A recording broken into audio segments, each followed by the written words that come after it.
بچہ تھا، اگر رحم کیا جاتا، مگر عذاب سب پر آیا ہے، عذاب سب پر آیا ہے تو پھر ان پر بھی آنا تھا، کیونکہ وہ اللہ کے نبی کی نافرمانی پر اندھے ہو چکے تھے۔ ہاں جی، تو عذاب آنا ہی تھا۔ پر دوستان محترم، یہ عذاب بہت دیر چلتا رہا، 6 ماہ تک۔ کتنے ماہ؟ 6 ماہ تک، 10 رجب سے لے کر 10 محرم تک یہ عذاب چلتا رہا۔ کوفہ سے عذاب شروع ہوا، کوفے کا تندور جہاں پر حضرت نوح علیہ السلام رہتے تھے، کوفہ میں، وہاں تندور تھا جہاں سے پانی کا آغاز شروع ہوا۔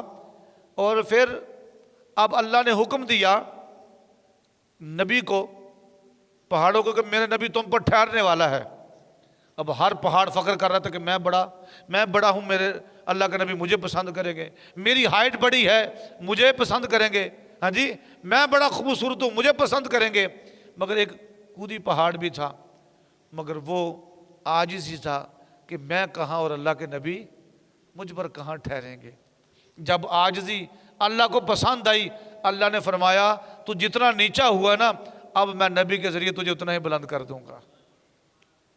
اللہ کے نبی اس پہاڑ پر جا کر ٹھہرتے ہیں، یعنی کہ اللہ کو عاجزی بڑی پسند ہے۔